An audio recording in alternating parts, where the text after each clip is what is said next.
Welcome to our 11th episode of Two Tankers and a Cat. We're your hosts, Charlie. And I'm Russell. We are going to tell you right now about Lightning. Lightning the cat has been, how do I say this, a very cool cat. Here in southeast Kansas, the temperature dropped down to what last night, Russ? Oh, wow. It was probably in the single digits for sure. I think about 7 degrees was the low. So 7 degrees, and here's Lightning laying on the heater vents. We've got to get video of her. She'll be walking around the house, and as soon as she hears the heater warming up to kick on, she runs straight for the heater vents and just flops down like, Yep.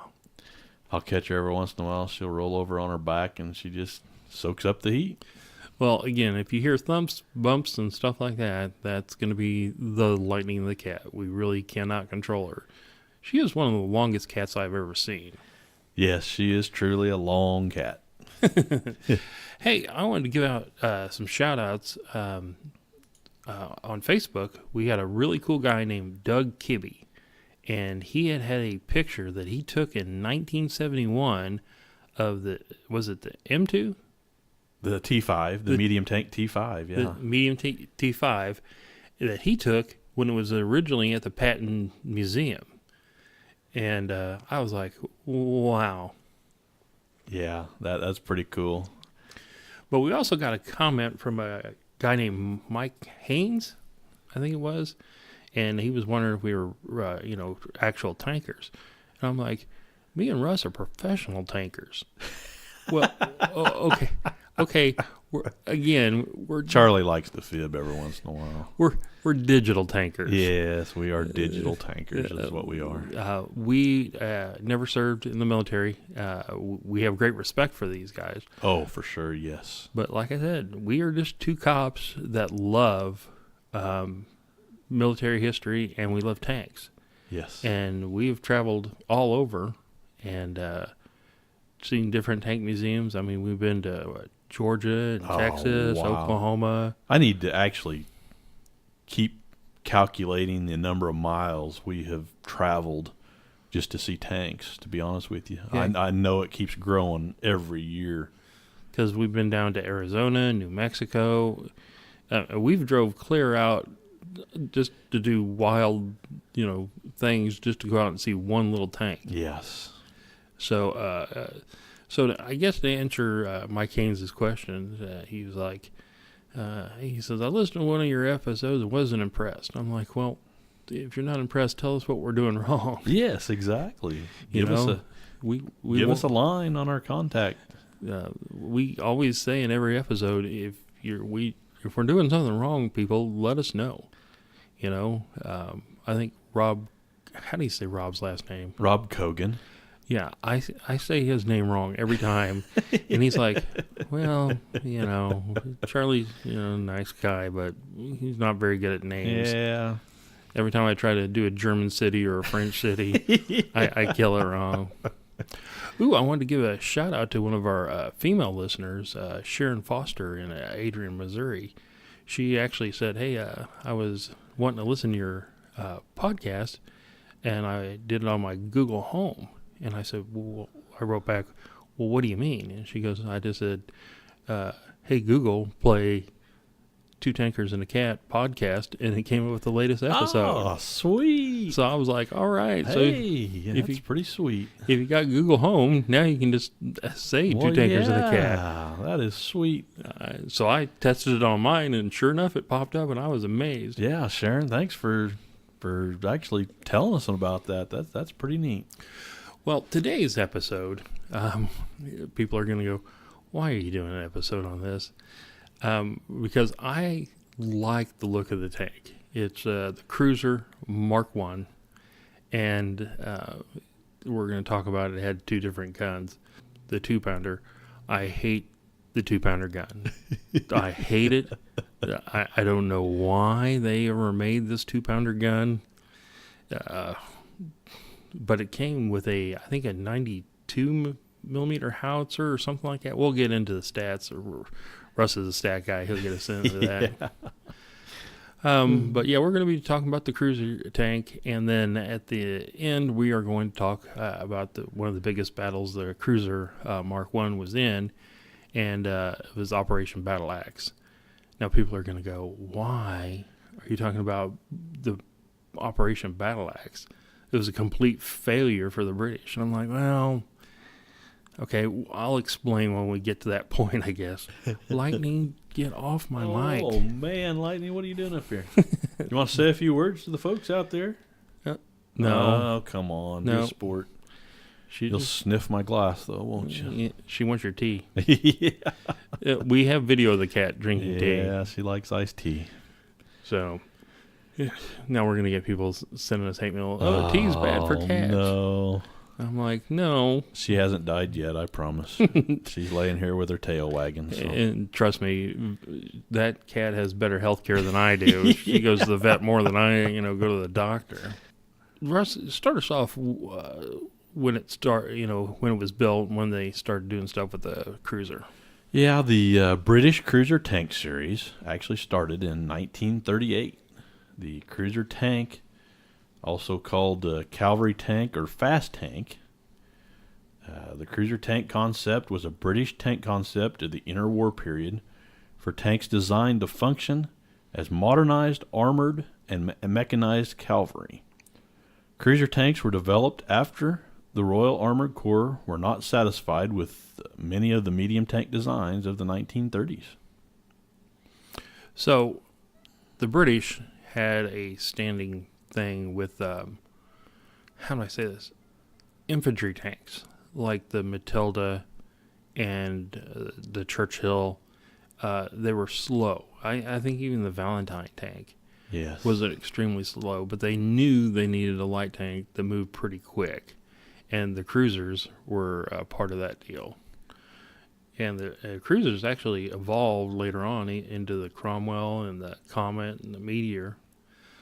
Give us some more information. Yeah, the cruiser tank concept was conceived by Gifford Lequesne Martel, who preferred many small light tanks to swarm the enemy, instead of a few expensive medium tanks. There were two main types of cruiser tanks. They had light cruiser tanks and heavy cruiser tanks. Light cruiser tanks were lightly armored and relatively fast, for example, the Cruiser Mark I, while the heavy cruiser tanks were more heavily armored and slightly slower than light cruiser tanks, for example, the Cruiser Mark II. The Cruiser Mark I, was the first cruiser tank, a fast tank designed to bypass the main enemy lines and engage the enemy's lines of communication, along with enemy tanks. The Cruiser Mark II was a more heavily armored adaptation of the Mark I, and it was developed at much the same time. So the Cruiser Mark II was the heavier tank, and it was supposed to hit the main enemy lines and engage enemy tanks, but the Cruiser Mark I was the light tank, and they were supposed to race around the side flank and hit their supply lines and communication lines. Exactly, yes. Smart idea. It is. It is a very smart idea. The Mark I cruiser began to be delivered in January of 1939. The cruiser was an effective tank in the French, Greek, and early North African campaigns. The 2-pounder gun was lethal against the early Italian tanks encountered during the North African campaign. But I want to cut in right here. The Italian tanks, I'm hoping Russ, I want him to do an episode on the Italian tanks. They actually had a tankette, and it was a little bitty tank.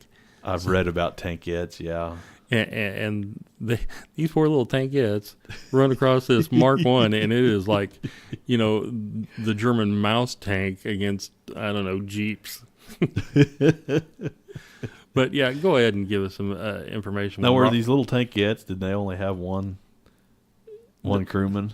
No, I think or they have two. I think it was two, like a car. Okay. And a machine gun. We have to do an episode. I know. I really want to do some research on that. And again, We have to point out we are not making fun of the Italians. No, nope. Got nothing to do with it. Nope. But I'm pretty sure these Italian tankettes had a Ferrari engine. So they're cruising around in a Ferrari with a machine gun. So it actually sounds like a good idea, but probably not. The 2-pounder guns was lethal against the early Italian tanks encountered during the North African campaign and could hold its own against Rommel's early Panzer IIs and IIIs.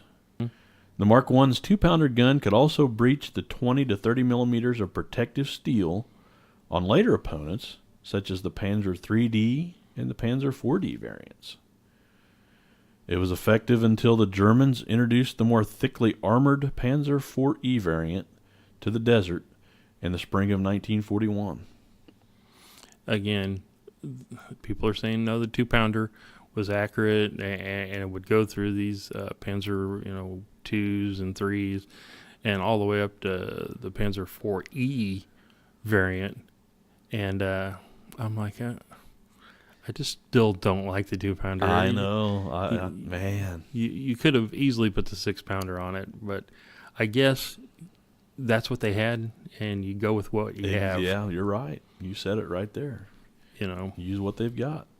The Mark I cruisers' minimal armor made it very vulnerable to most Axis anti-tank weapons. Also problematic was the lack of high-explosive shells for the 2-pound gun, and even worse, the lack of armor-piercing shells for the 94mm gun on the close support version. Another issue was that the areas around the front machine gun turrets created a frontal surface that was more vulnerable to enemy fire than it would have been had it been a flat plate, let alone a sloped glacis. So basically what they're saying is the machine guns that they put on the front of it really wasn't needed and made it have weak spots. But there's that 94. I mean, Russ, be honest. If you had 2 tanks in front of you and one had the 2-pounder gun or the 94, what are you going to take? Oh, I would definitely take the 94mm gun in a heartbeat. I mean, why wouldn't you over 40 millimeters? I mean, that's crazy. You go for the big boom. Well, yeah. The mechanical unreliability of the cruiser was also a disadvantage. In particular, the tracks were easily slewed, causing difficulties. Well, we're talking about the cruiser. They had to send these out to the desert, and as soon as they sent them out to the desert, they had immediately set it up for the sand because of the sandstorms, and they had to use the filters and everything. Give us some specs on the cruiser. As we know, I mean, the place of origin was the United Kingdom. The cruiser Mark I was in service between 1938 and 1941, and it was used by the British Army during the Second World War. The designer was Sir John Carden. It was designed between the time period of about 1934 to 1936, and it was manufactured by the Vickers Company. Good old Vickers. Yeah, we've heard that name before, I think. Well, Vickers tanks. Yeah, sure, yeah. And the Mark I was actually produced by the Vickers Company between 1936 and 1941. They had about 125. So they only built about 125 of them. Yeah, not a lot. They were about 12.8 long tons, which comes out to about a 13-ton tank. That was the battle weight. They were 19 feet long. Not a small tank. Really? No. Compared to some we've talked about, not small in length. It was about 8 foot 4 inches wide and about 8 foot 8 inches tall. Well, it's shorter than the Lee. Well, that is true. That's exactly what I was getting ready to say, too. Yeah. How many crew? It had a crew of 6. It had a commander, a gunner, a loader, a driver, and 2 machine gunners. And that's what we were talking about earlier, that they put the machine guns up front, and those were actually weak spots in the tank. Yep, I can see that. True. What kind of armor did it have? The armor varied anywhere between about 6 and 14 millimeters. Give me the 14 millimeters. Exactly. I will take the 14. And what was the main armament? Yeah, the main armament was the QF Vickers 2-pounder, which also comes out to about 40 millimeters or 1.57 inches. It also had 3.303 Vickers machine guns. Well, that's definitely good for any infantry. Yes, it is. And it also came with the 94? Yes, it also came with the 94 millimeter gun. They called that the close support version of the tank. A major weakness of the Cruiser Mark I A9's tank's 2-pounder gun was that it could not fire HE high explosive shells that were needed to destroy enemy artillery, anti-tank guns, and soft-skinned vehicles. So basically, the 2-pounder was okay for Pearson anti-tank, at the time. The Panzer IIs, the 3s, even up to the 4s to certain variants of that. But when it came to knocking out machine gun nests, anti-tank guns, and or even trucks, you need an HE round. That is true, yes. Yeah, the high explosive shells, that's what they were used for. Now, did the British War Office consider this a problem, or? Apparently they didn't consider it a problem. The A9 was a cruiser tank and intended to fight enemy tanks. Concentrations of enemy infantry and guns would be left to specialized infantry tanks. Early experience against German combined armed tactics in the desert in 1941 showed the fallacy of this concept. German tanks were always supported by Panzer Grenadiers, anti-tank guns, artillery, and when available, the Air Force. Now, we're going to get into the Operation Battleaxe, and I'm going to talk about Rommel and stuff like that, and why Rommel failed and why the British failed in a lot of spots. And this is going to give me some hate mail because I'm going to say some negative stuff about Rommel, and I'm also going to say some negative stuff about Churchill. That's what we're here for. Yep. I mean, we're here to talk about history. Yep. To deal with this problem, a few A9s were altered and fitted with a 3.7-inch 94 millimeter howitzer. They fired HE high explosive and smoke shells to provide cover for maneuvers by the 2-pounder armed tanks. They were attached in small numbers to squadron and regimental headquarters, and the Army gave them the designation Tank Cruiser Mark I CS, or close support. So when you hear the Cruiser Mark I and it's got a CS, that means it's got the 94 millimeter Yes, howitzer. Exactly. That's what that means, yes. So, okay. What kind of rounds and secondary armament we're talking about? Yeah, these particular 94 millimeter, these particular close support tanks carried about 100 rounds. They had a secondary armament of 3.303 Vickers machine guns, with about 3,000 rounds for those machine guns. Oh, 303s. Yeah, well, exactly. That'll tear you up if you get hit by one of those babies. Yeah, so definitely knock you down. What kind of engine? It had an AEC 179 6-cylinder petrol engine. So we're talking, what? 150 horsepower. Wow. Yes. And what kind of suspension? It had a sprung triple wheel bogie suspension. Its operational range was about 150 miles. That's not bad. Not bad at all. And a speed of about 25 miles an hour. Now, everybody's saying, well, that's only going 25 miles an hour. You got to remember, the Churchill and the Matilda were going a lot slower. They were geared where they wouldn't get ahead of the infantry.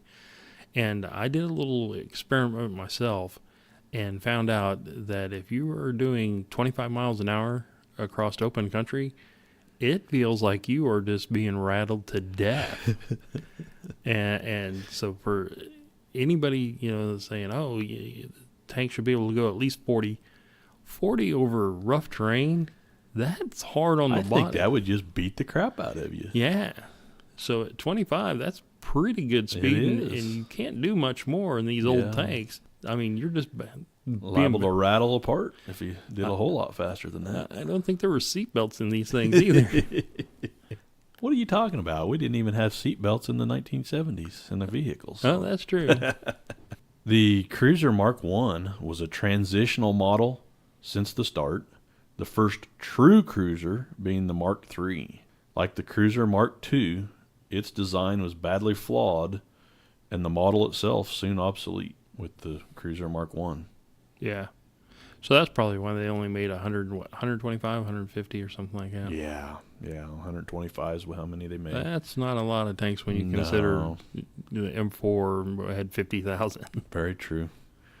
On the Cruiser Mark I, the suspension pitched around on uneven ground, and the tracks often just fell off, slowed and twisted during trials and later in operation. Probably not meant for desert combat there.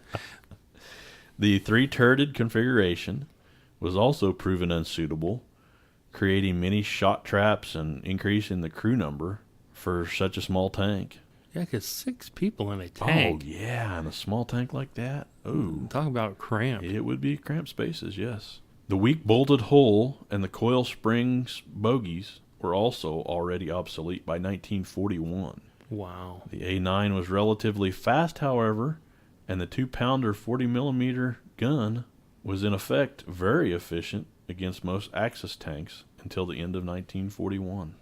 So they're not complaining about the 2-pounder too much, even though I complain about it. There's just the coils and just the whole manufacturing of the tank. Yeah, that's what it sounds like. It was just falling apart. Just falling apart.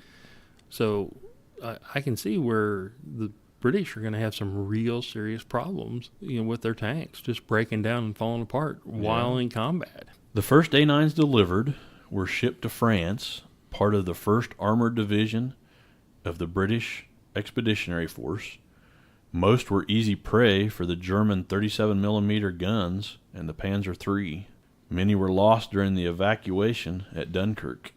So when the Germans did invade France, they had these tanks there, but against those anti-tank guns, Not much of a chance. Not much of a chance. The bulk of the next batch of the Cruiser ones was sent to Africa, where most saw action until 1941 with the 2nd and 7th Armored Divisions.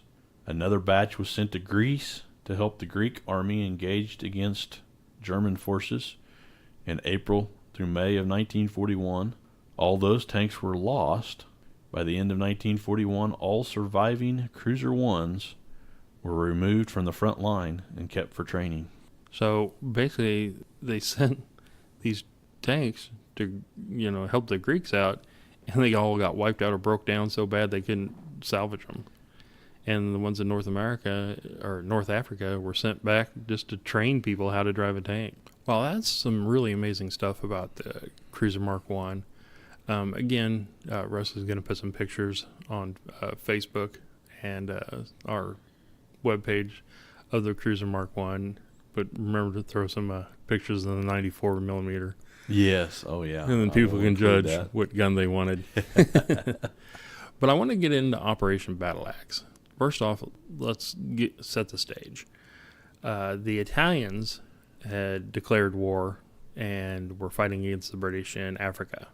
And they had some moderate successes and stuff like that. But there was basically a General O'Connor, I believed his name was, and he had helped beat the Italians in Ethiopia and started in the North African campaign. And, the Italians basically were falling apart. They were losing the war. And Mussolini had contacted Hitler and said, hey, listen, we're about to be kicked out of North Africa. And Hitler's like, I'll send somebody down there to stabilize. And he says, I'll send one of my best generals, and we'll send a panzer group down there, and they'll stabilize it for you. You can hold on, and then you can eventually send supplies and more troops, and then you can make another offensive, but we'll keep you on the land, basically. Because Hitler really wasn't interested in North Africa. Remember, when I'm talking about this, Hitler is getting ready for Operation Barbarossa, and he's taking all his stuff to get ready to, hit the Russians. And I'm going to try to convince Russ to do a battle talk on Operation Barbarossa soon. But so Hitler contacts Rommel and says, listen, here's what I want you to do. I want you to go down and stabilize it. Push the British back, hold the lines, and I'm going to give you a panzer group. And I think he gave him panzer group 15. Rommel goes down there with his panzer group, and he meets the Italian general down there. The Italian general and Rommel don't get along really well. You know, he's like, hey, I'm in charge, and Rommel knew Hitler had sent him down there to stabilize the situation. So the Italian general, his name was Garibaldi, and he's like, hey, we're going to be working together, and this is what we need to do. And Rommel's like, listen, I'm down here for a reason. You got whipped. I'm down here to make sure everything doesn't fall apart. You had your chance. You blew it. I'm in charge. That was Rommel's thinking, apparently. Rommel gets down there with his 15th Panzer Group and just catches the British with their pants down. They were used to fighting the Italians. The Italians were falling back. And all of a sudden, there's the Desert Fox. He pushes them and pushes them and pushes them all the way to be Tobruk. I can never say names right. Tobruk? Yeah, thank you. He gets all the way there, and there's an Australian commander that's like, hey, we're not going anymore. We're not retreating. We're going to dig in. So he digs in with anti-tank guns and everything, and Rommel's like, just send some guys over there, wipe them out. I'm sure they'll run. Well, this Australian guy is like, no, we're not going to run. So he gets in there and just smashes them cold. Just boom. And Rommel's like, so things are starting to stabilize. But remember, Hitler had told Rommel, don't go past this point. You're supposed to stabilize, not go on the offensive. And what's Rommel do? He does a big push. So now, Churchill hears about Rommel, whipping everybody, and of course Rommel's video and news and propaganda stuff is going back, and they're catching wind of it. That they've got the British on the line, on the ropes. So he's contacting the general that was actually in charge, this guy named Waverley or Wavell. Now Wavell is, people are going to make fun of him and say that it was his fault and everything, but you got to remember, this is the guy that had like 3 continents. He had 8 countries that he was in charge of, and besides all that, he's got to deal with all the allies and the tribal Arabs in Egypt and Turkey, and the Russians are about to be attacked, and they're worried about the Axis coming down through Turkey into Syria, and he's got to do all this, and he's got to spread all this out, and he's doing a really good job. And then all of a sudden they got Rommel with a Panzer division pushing through, and he's got to stop and reorganize and everything, and like, I need to get ready for this. Well, Churchill wants to get wipe Rommel off the map and gets him out of there, so he's screaming at Wavell saying, hey, get him out of here. And he goes, hey, I need tanks, I need men, I need this.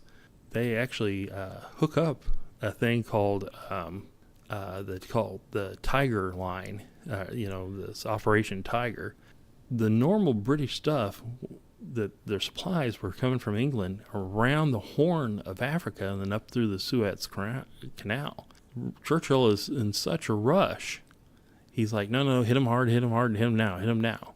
He goes into the Mediterranean with his ships, and he loads up the tanks and stuff like that, and sends it straight through the Mediterranean, which is basically controlled by the Axis. And I think in the Battle of Crete, the Axis took the Crete, and Waverley lost his air support.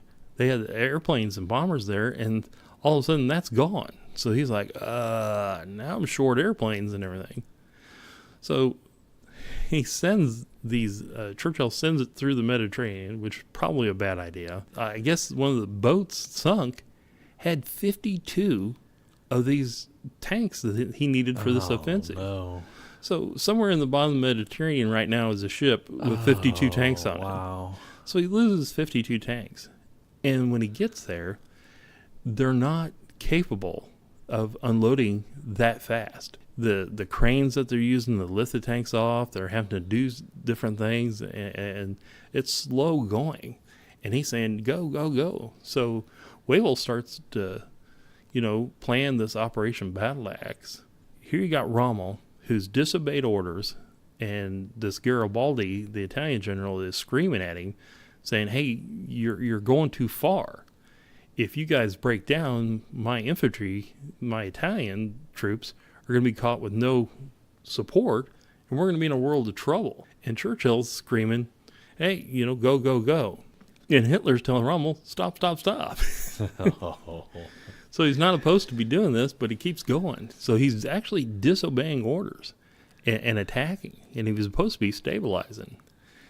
And, and Rommel's sitting there screaming, hey, give me more gas, give me more divisions, I'll take this whole thing. And the people back in the German high command are telling Rommel, hey, listen, we told you to stop. You are not getting these supplies. They told the Italians, they're like, hey, listen, are you going to be able to supply these guys? And, of course, the Italians at the time were like, oh, yeah, we'll supply Rommel. It's not a problem. We'll send all this stuff down. That didn't work out so well. So they were counting on the Italians to send them on this stuff, and they were sending them. They were sending stuff. They were sending supplies, but it wasn't nearly enough for Rommel to be making the big push. And Hitler's flat out told him, listen, don't push, because I'm getting ready to start Operation Barbarossa. You were supposed to go down there and stabilize until the Italians could reformat and get back on their feet. And then Churchill screaming at this poor guy saying, hey, listen, I'm sending you all these tanks and all this new stuff. Go hit them. And he goes, the stuff you're sending me, I've got 8 countries to defend. They're screaming for help. And he goes, nope, I sent the stuff, you attack. So he has no choice. He's under, command from the very top. Winston Churchill telling him, you're going to attack. So he comes up with this plan, Battleaxe. So, Russ, let's go ahead and talk about the Operation Battleaxe. I basically gave you the setting of Churchill screaming, attack, attack, attack. German high command's telling Rommel, slow down, and the Italian general is telling him, stop. So this is where we're at. Operation Battleaxe, June 15th through the 17th in 1941, was an unsuccessful British offensive in North Africa carried out in an attempt to raise the siege of Tobruk. The Desert War began with a short Italian advance into Egypt, but the first major move was Operation Compass, a British offensive that turned from a minor raid into a full-scale triumph. The Italians were forced out of eastern Libya, and the British looked to be on the verge of eliminating their presence in Africa. Hitler responded by sending Rommel and the Africa Corps to Libya, and in his first offensive, Rommel pushed the British back to the Egyptian frontier. Only Tobruk held out and would endure a siege that lasted from April to December of 1941. General Wavell, the British commander-in-chief in the Middle East, came under great pressure to lift the siege, but his first attempt, Operation Brevity, May 15th through 16th of 1941, was an almost instant failure.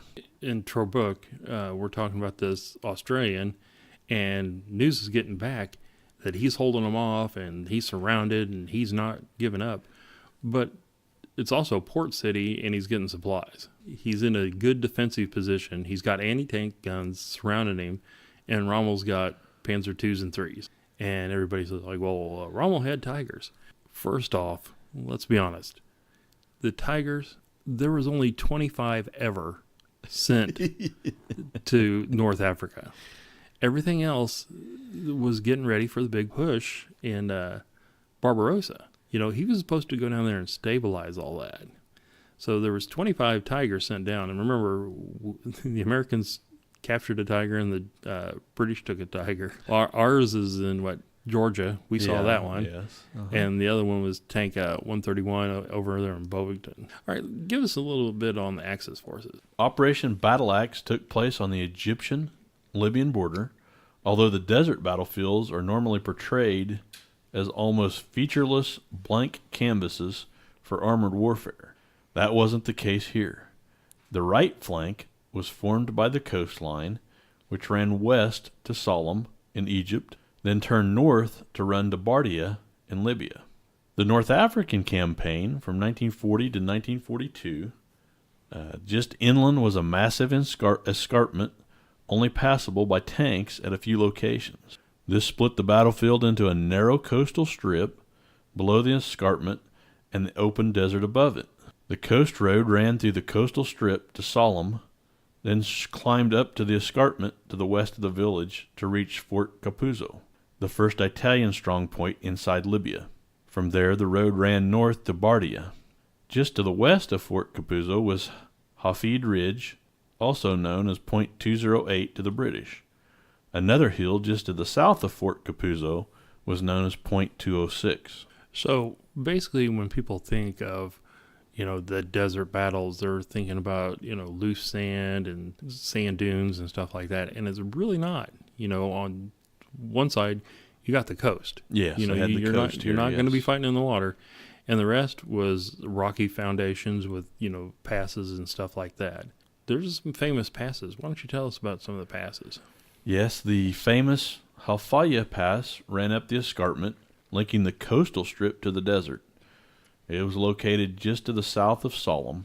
Rommel had placed garrisons at Fort Capuzzo, Sollum, Musaid, Point 206, and Point 208, mainly made up of Italian infantry. Rommel also had a mixed German and Italian force, 500 Germans and about 400 Italians, 5 88mm guns, and a battery of ex-French 155mm guns at Alfaya Pass, and it was commanded by the former pastor captain Wilhelm Bach. Now, to give you a little history about Bach, when Rommel first meets this guy, who used to be a pastor, he's like not impressed. Rommel was kind of a straight-laced, fresh pressed suit, uniform, and Bach was kind of a laid-back guy, kind of didn't press his uniform very well, and his troops underneath him called him Dad. And but we come to find out the Bach was a fighter, and he knew what was going on. And here's the first part of this German 88s, and he's like, you know what? We know the British are going to have to come down this pass. Point them 88s down that way. Rommel's armored strength had increased since his first offensive and the defeat of Operation Brevity. He still had his original armored force, Panzer Regiment 5 of the 5th Light Division, but this was joined by 15 Panzer Division, which arrived in a series of convoys on April 24, May 2nd, and May 6th. This division contained Panzer Regiment 8, which had 45 Panzer IIs, 71 Panzer IIIs, 20 Panzer IVs, and 10 command tanks. In total, Rommel had around 200 German tanks at his disposal. Oh, so he's getting ready. But again, he's begging for, the big guns and stuff like that. And all he's getting is these 2s, 3s, and 4s. Yeah. Because everything else, the new Panthers and everything, are, getting ready for the big push into Russia. Exactly. 15 Panzer was posted at the east of Tobruk to support the border defenses.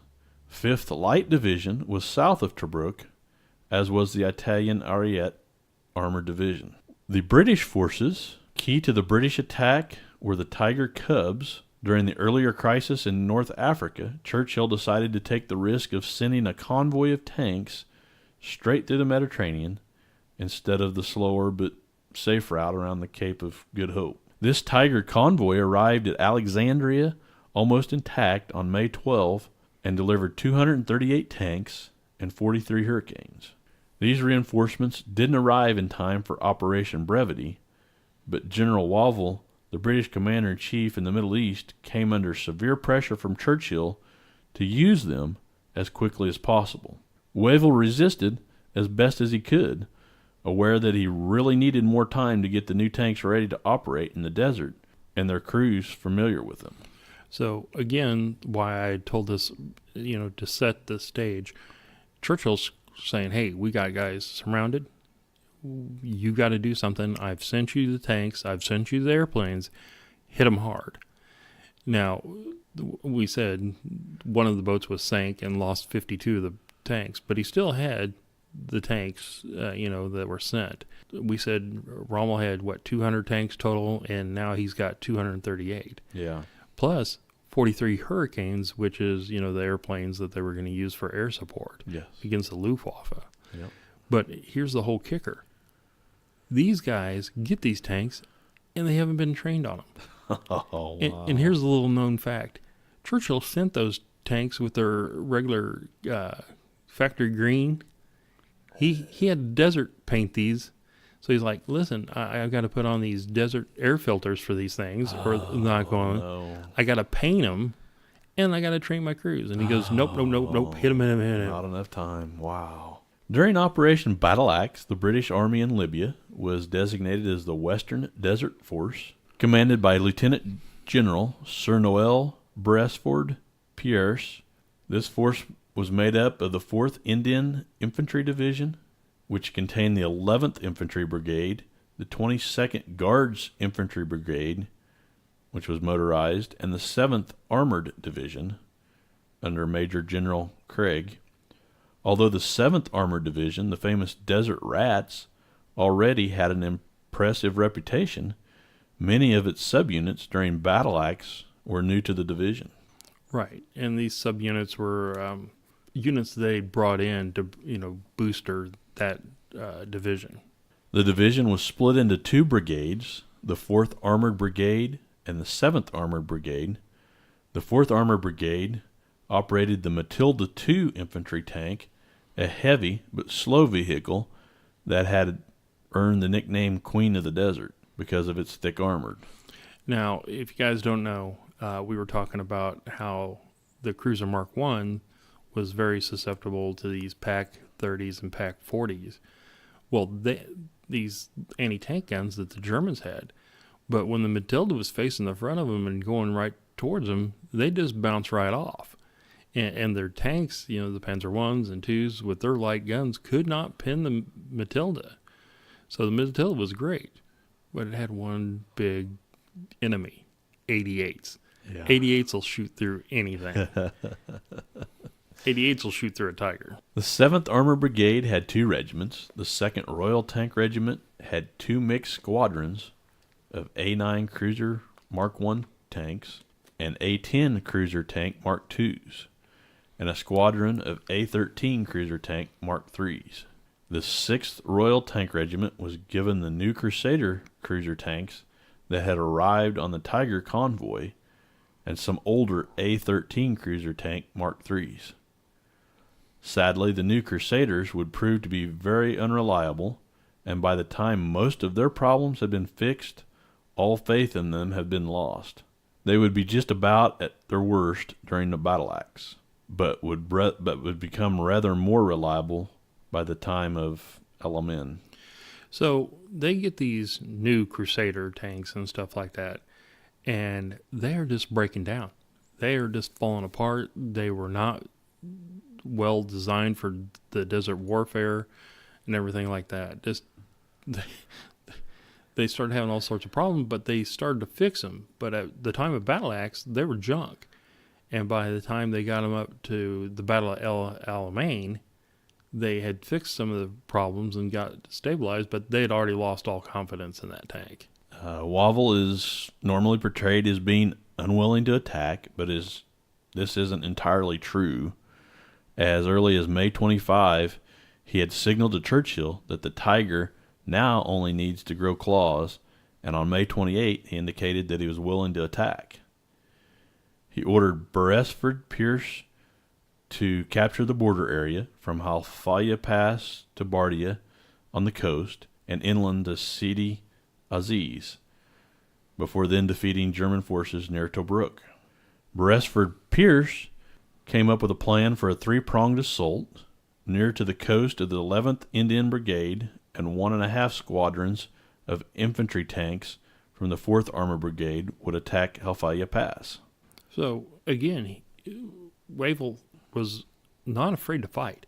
He's just like, let me train my crews. Let me get these ready. Give me some time. And Churchill's like, no, attack. To their left, the 22nd Guards Brigade, the rest of the 4th Armored Brigade, and the artillery from the 4th Indian Division would carry out a shallow, outflanking move to attack Fort Capuzzo, before turning east to take Sollum. The infantry from this force would then remain at Sollum and Fort Capuzzo, while the tanks moved west to join the 7th Armored Brigade. So they did have a plan. So they're getting ready to do the big fight. The battle began early on June 15th. The coastal attack on Halfaya was the least successful of the 3 British attacks. Some of the Matilda tanks were immobilized by mines as they approached the pass, and the unsupported infantry attack failed. When the Matildas did get closer to the pass, they came into range of the well-concealed 88mm guns. These were easily able to penetrate the thick armor, and a total of 11 Matildas were lost in the attack. Her time as Queen of the Desert was over. Yeah, and one of the things that they kind of leave out, some of the flair of that battle, again, he's got a certain time to attack. He says, we're going to attack at this time. We're going to use artillery support. Well, the artillery goes out in the middle of the sand dune and gets bogged down. Oh. They're stuck out there, and they're really bogged down. He's like, listen, we got to go. We got to hit these guys. But the infantry was supposed to shell where these 88s and everything was. He's like, no, probably they got anti-tank guns, but nothing like the 88. So they go forward, and the Matildas are hitting landmines, blowing up. And sure enough, the 88s just tore them in half. On the first day, the British armor advanced largely as planned. The 4th Armored Brigade got into a fight with the defenders of Point 206. A first attack without infantry support ended in failure. A second attack, this time with infantry support, captured the position in the evening. In the meantime, the rest of the brigade moved on. Fort Capuzzo was captured at about noon, and a counterattack was defeated. Their supporting infantry then began to dig in. A second counterattack later in the day was also repulsed. So they're winning a little bit. On the left flank, the cruiser tanks of the 7th Armored Brigade reached Hafid Ridge just after 0900 hours, but were then drawn into a protracted battle with the German gun positions on the ridge. The British cruisers lacked a good HE shell, and so had to get very close to the German guns to knock them out. And that's where they had that 2-pounder problem. Yeah. They saw these guns, and they're shooting AP, or armor piercing, at them, when all they had to do is just shoot simple high explosive and knock them out. By the end of the day, the British had a foothold on the ridge, but hit came at a high cost and lost tanks. The only direct clash with German armor was a long-range duel with the leading elements of the 5th Light Division, which were approaching from Sidi Aziz in the north. Although the British had reached many of their objectives, the first day had been very costly. By the time the fighting died down in the evening, they had just under 100 tanks still running. So they had started out with 280, and some were knocked out, but the rest had broke down. Broke down. That's an incredible number, really. Well, that's a perfect point. Yeah. If you got 280 tanks, you really don't. Now you're down to 100. Yeah, exactly. Because you've got over 100 that are broke down. The British plan for June 16 was for the 22nd Guards Brigade to defend Capuzzo and send a force east to occupy Sollum. The tanks of the 4th Armored Brigade would move west and complete the occupation of Hafid Ridge. The tanks of 7th Armored Brigade would intercept a German tank force that had been detected approaching from the north. Rommel's plan was for the 8th Panzer Regiment to attack around Fort Capuzzo, while the 5th Light Division was to outflank the British positions to the west, bypassing the forces on Hafid Ridge, and made for Sidar Omar to the southwest of the British positions. So good flanking. The division would then turn east, heading for Halfaya Pass in the British rear. The British would be trapped between the 2 armored divisions. So Rommel's plan was an excellent plan. I mean, his counterattack, he's hitting them in the front and the rear. And the rear, yeah. Rommel's attack disrupted the British efforts. The attack on Fort Capuzzo was defeated, and the Germans lost 50 tanks while attacking towards a line of British guns. But it did convince General Messervy not to allow the tanks of the 4th Armored Brigade to move west. By now, Bursford Pierce, who had remained back at Sidi Barrani, was losing control of his own force. The most important fighting came on the left flank. Here the German 5th Light Division, heading south towards Sidi Omar, was harassed by the 7th Armored Brigade and the support group.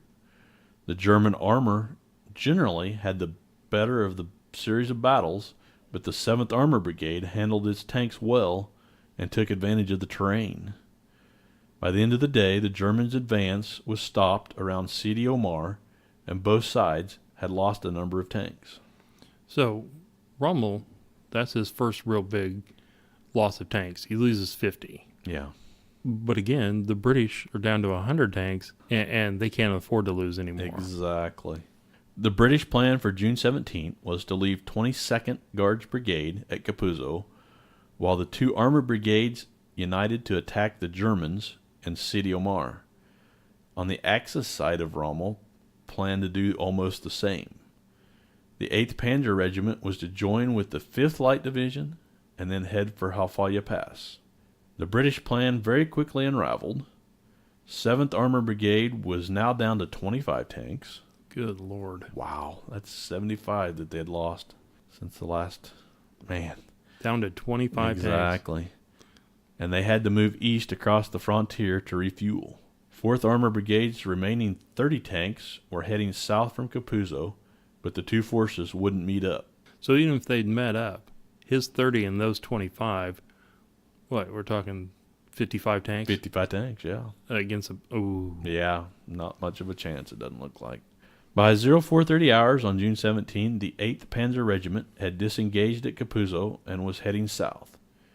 General Cray, commander of the 7th Armored Division, decided that he needed to consult with Bursford Pierce and radioed a request for him to fly to his headquarters for a meeting. Rommel's intercept service heard this message, and this encouraged Rommel to order his 2 divisions to head straight for Halfaya. This advance began at about 0900 hours. General Messervy realized that he would soon be cut off and ordered his men to retreat from Port Capuzzo. This all happened without any real input from Bursford Pierce or Wavell. Wavell approved Messervy's orders, but wasn't happy with the lack of consultation. So Rommel's radio guys, here's this guy saying, I'm in trouble. I'm down to 25 tanks. What do I do? And Rommel's like, oh, well, here I come now. Opportunity. For most of the day, the Germans pressed east towards Halfaya Pass, resisted by the surviving Matildas of 4th Armored Brigade. The tables were now turned, and the Matilda briefly regained her crown. The Panzer III struggled to penetrate her armor, and the Germans had advanced ahead of their 88mm guns. As the tanks fought it out to the south of Halfaya Pass, the troops from Capuzzo made their escape. By the time the Germans reached the top of the pass at 1600 hours, the British had escaped. You know, Rommel's like, oh, we got them out in the open, push. But they pushed so hard, they got ahead of their 88s, and their 88s couldn't help them. Yeah. So they were out there with the Matildas that they couldn't pin, and Matildas tore them up. Again, bad communication. Allowed just enough time for the British to get the crap out of there, man. Well, talk about the aftermath of the battle. The British lost about half of their tanks during the battle. 220 were knocked out at some point during the battle, but only 87 were total write-offs. The rest were eventually recovered and repaired. Even so, this was a heavy blow for Churchill, who had taken such a risk to get the tanks to Egypt in the first place. German losses were much lower, reported at only 25 tanks written off. Rommel's success also helped convince the Italians to send reinforcements to North Africa. Churchill had already begun to lose confidence in Wavell, and had considered swapping him with General Sir Claude Auchinleck, the British commander-in-chief in India. In the aftermath of Battleaxe, he decided to make that switch, and on June 22, both men were informed of the change. Auchinleck would have an equally stormy time in charge as Wavell. His first offensive, Operation Crusader, was a great success. The siege of Tobruk was raised, and Rommel retreated out of Kyrenaica, which is also Libya today. This was a short-lived triumph, as early in 1941, Rommel launched his second offensive, which ended at the Gazala line. After a pause, Rommel went back into the offensive in the spring of 1942 in the Battle of Gazala, and forced Auchinleck to retreat back to Egypt. It was now his turn to be removed, and despite successfully holding the Elamine position, he was replaced by General Alexander as commander-in-chief in the Middle East, while Montgomery took command of the 8th Army. Churchill's like, you embarrassed me, this is a great loss, da-da-da. And he's like, you told me to do this. And he goes, well, I'm replacing you. So he replaces him, and the guy that he brings in is like, no, the first guy's right. Our tanks are junk. We need to get this, and we need to get that. And he's like, okay, well, you need to attack. So he attacks, and then he gets replaced. And they finally bring in Montgomery. Well, it's been an amazing talk, and I know we ran really long. And if you've had to, stop a couple of times to, listen to the podcast, we apologize. But it's just so much information, and the battle was so amazing. Now, remember, on our wrap-up, if you got any concerns or comments, let us know. We can't get any better until you tell us what we're doing wrong. Contact information is www.twotankersandcat.com. The easiest way to contact us is on our Facebook page or call us. Our phone number's on there. Once again, we hope you enjoyed our podcast. We are always looking for ways to improve. If you do have some extra cash or something and you want to donate, please do. We're getting new fiber optic cable. We want to set up a new broadcast table. We just have so many costs coming in now, and we're having a tough time getting everything out. But until next time, this is Charlie. And this is Russell. Happy tanking. And as always, have a great week.